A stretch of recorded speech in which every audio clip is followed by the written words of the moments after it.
America की auto company Ford की भारत वापसी का प्लान अटक गया है। जानेंगे आखिरकार क्या चल रहा है यहाँ पर। तो वहीं दूसरी तरफ क्या चाइना के लिए मुसीबत बढ़ रही है। अब भारत ने भी चाइना के डीप सीक पर लगाया है बैन। जानेंगे जियोपॉलिटिक्स में क्या कुछ चल रहा है। हमेशा की तरह जानने को मिलेगा बहुत कुछ। आइए जानते हैं इन खबरों को विस्तार से। अमेरिका की दिग्गज ऑटो कंपनी फोर्ड की भारत वापसी पर सवालिया निशान लग गया है। सूत्रों के मुताबिक फोर्ड को जनवरी तक भारत में अपनी नई रणनीति का पूरा ब्यौरा देना है, लेकिन कंपनी अपनी इस योजना का दोबारा विचार कर रही है। माना जा रहा है कि कंपनी अगले कुछ महीने में इस पर अंतिम फैसला ले सकती है। कहा जा रहा है फोर्ड के बोर्ड ने जनवरी में इस बारे में बात की थी। उन्होंने अभी तक कोई घोषणा न करने का फैसला लिया है। इसमें देरी हुई है। कंपनी इस समय का इस्तेमाल अपनी भारत रणनीति पर नए सिरे से विचार करने के लिए कर रही है। फोर्ड भारतीय बाजार में कम बिक्री और नुकसान के कारण साल 2021 में अपना परिचालन बंद कर चुकी थी। जब फोर्ड के प्रवक्ता से ईमेल के जरिए संपर्क किया गया तो उन्होंने कहा कि हम चेन्नई के निर्माण क्षमताओं का उपयोग वैश्विक बाजारों की करने के लिए प्रतिबद्ध हैं, लेकिन हम चीजों को देख रहे हैं, बारीकियों के बारे में देख रहे हैं, उसके बाद उचित समय पर बताएंगे। सूत्रों ने कहा कि फोर्ड की भारत वापसी की योजना में देरी के कई कारण हैं। एक तो अभी अमेरिका का राजनीतिक माहौल विदेशी निवेश के लिए ज्यादा अनुकूल नहीं है। ट्रंप सरकार का ध्यान ऑटो मैन्युफैक्चरिंग को वापस अमेरिका लाने पर ज्यादा है। दूसरा कारण यह है कि फोर्ड को चेन्नई में अपने लगभग 3 दशक पुराने प्लांट को फिर से चालू करने के लिए बड़ा निवेश करना होगा। ये प्लांट चेन्नई के पास है। ऑटो उद्योग के जानकारों का कहना है कि अगर फोर्ड चेन्नई प्लांट को ईवीज यानी कि इलेक्ट्रिक वाहनों के लिए तैयार करती है तो इसमें 100 से 300 मिलियन डॉलर का खर्च हो सकता है। ऐसा इसलिए क्योंकि वेल्डिंग और असेंबली लाइन को नए सिरे से बनाना होगा। वेल्डिंग मतलब गाड़ी के अलग अलग हिस्सों को जोड़ना, असेंबलिंग मतलब जहां गाड़ी के सभी पुर्जे जोड़कर पूरी गाड़ी तैयार की जाती है। खैर, अब जहां एक तरफ ये सब कुछ चल रहा है, वहीं दूसरी तरफ चाइना को लेकर कई तरह की बातें कही जा रही है। पहले विश्व युद्ध के बाद से अमेरिका दुनिया की सबसे बड़ी अर्थव्यवस्था रहा है, लेकिन अब चीन उसे चुनौती दे रहा है। चीनी दुनिया की दूसरी सबसे बड़ी अर्थव्यवस्था है। ऑस्ट्रेलियन स्ट्रेटेजिक पॉलिसी इंस्टीट्यूट का अनुमान है कि 44 हाईटेक स्ट्रेटजी क्षेत्रों में से 37 में चीन अब अमेरिका से आगे है। अमेरिका ने चीन को बेहतरीन कंप्यूटर चिप्स देने से मना कर दिया है, फिर भी चीन ने डीप सीक विकसित किया। ये चैट जीपीटी जैसा ही है, लेकिन अमेरिका के मुकाबले इसकी कीमत बहुत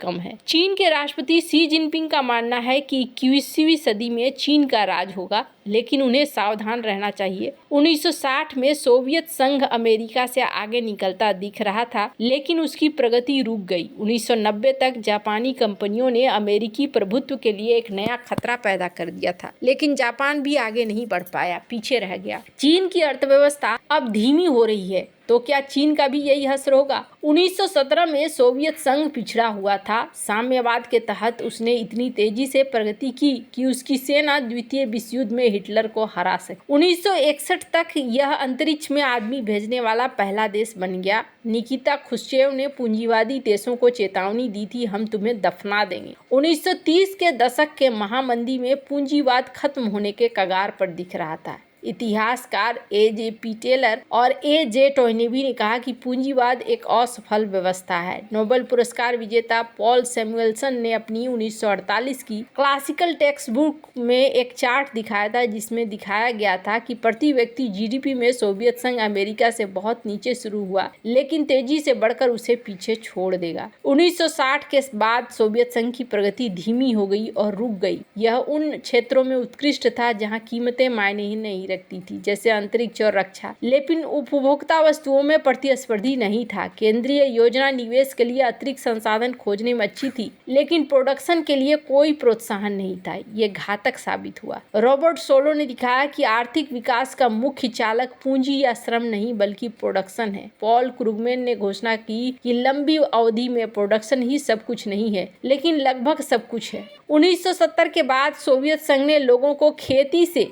उद्योग में शिफ्ट करने की तेजी से प्रगति की। भले ही पूंजीवादी स्तरों से नीचे हो, जहां लाभ का मकसद प्रोडक्शन बढ़ावा देता हो। लेकिन 1960 तक लोगों को कृषि से बाहर निकालने की प्रक्रिया समाप्त हो गई और तब जाकर प्रोडक्शन की बात शुरू हुई। खैर, अब यहाँ पर देखने को मिला कि द्वितीय विश्व युद्ध के बाद जापान भी ऐसी ही स्थिति में आ गया था। जापान की कंपनियों ने भी काफ़ी तेजी से बढ़ोतरी करनी शुरू कर दी थी। बेलगाम अटकलों ने जापानी शेयर बाजारों और अचल संपत्ति में भारी उछाल पैदा कर दिया था। 1990 के दशक के शुरुआत में फूट पड़ी। जापान के बैंक टेक्निकल रूप से दिवालिया हो गए, लेकिन बैंक ऑफ जापान द्वारा एक दशक से अधिक समय तक उन्हें जीवित रखा गया। कई कंपनियां जिन्होंने उन्हें ऋण लिया था कृत्रिम रूप से जीवित रखा गया। इसलिए शानदार प्रोडक्शन वाला देश अचानक ज़ॉम्बी बैंकों और ज़ॉम्बी कंपनियों का देश बन गया। अर्थव्यवस्था ठप हो गई, अमेरिका आगे बढ़ गया। चीन में देंग शियाओपिंग के तहत 1978 में शुरू हुए बाजार सुधारों के दम पर रिकॉर्ड आर्थिक विकास किया। शी जिनपिंग के नेतृत्व में चीन दुनिया में पहले नंबर पर आने के लिए काम कर रहा है। इसका राज्य पूंजीवाद बाजार अर्थव्यवस्था के तत्वों को राज्य के मार्गदर्शन और सब्सिडी के साथ जोड़ता है। अमेरिका और यूरोप घबरा गए हैं। उन्हें लगता है कि चीन ने उन्हें डी इंडस्ट्रियलाइजेशन के लिए बहलाया है और अब उनकी सुरक्षा को खतरा है। इसलिए उन्होंने चीन के खिलाफ टैरिफ गैर टैरिफ बाधाएं खड़ी कर दी, जो बदतर होती जा रही हैं। चीनी अर्थव्यवस्था जो कभी 10% से अधिक की दर से बढ़ रही थी, अब धीमी होकर 5% और शायद केवल 3%। एक कारण है कि पैमाने की अर्थव्यवस्थाओं को प्राप्त करने के लिए तेजी से विस्तार करने का पुराना चीनी कॉर्पोरेट मॉडल संकट में है। पहले तेजी से विस्तार करने वाली कंपनियों के पास शुरुआती क्षमता होती थी, जिसका उपयोग विदेशों में प्रोडक्ट को डंप करने के लिए किया जाता था, जब तक कि मांग क्षमता के साथ नहीं हो जाती है। लेकिन अब जबकि चीन कई क्षेत्रों में शीर्ष उत्पादक बन गया है, वैश्विक मांग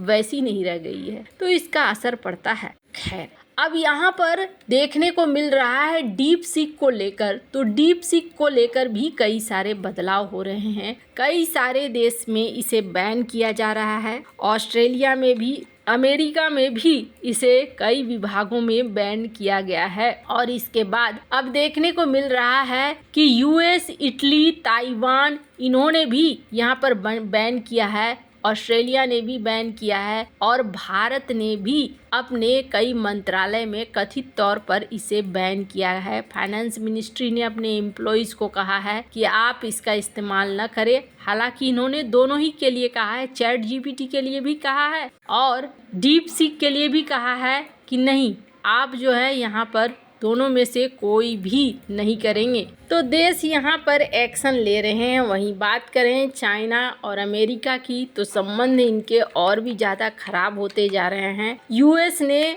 अब तो पोस्टल सर्विस के ऊपर भी बैन लगाना शुरू कर दिया है। धीरे धीरे यहाँ पर ट्रेड वार का रूप बदलता जा रहा है। यूएस पोस्टल सर्विस ने जो चाइना से आ रहे पार्सल्स हैं उनको बंद किया है और ऐसा माना जा रहा है कि ये चीज़ें अभी और भी ज़्यादा घने तौर पर आगे बढ़ेंगी और समस्याएं बढ़ेगी। चाइना अभी भी आशा कर रहा है कि लास्ट मोमेंट पर कोई डील होगी और जिस डील से समस्याएं हल हो जाएं, लेकिन अभी फ़िलहाल के लिए यहाँ पर कोई चीज़ हल होती हुई नहीं दिख रही है। वैसे आपको क्या लगता है, क्या चाइना का भी हाल यूएसएसआर और जापान वाला होगा? कमेंट कर अपनी राय जरूर बताएं। जल्द मिलते हैं अगले वीडियो में नई खबर के साथ।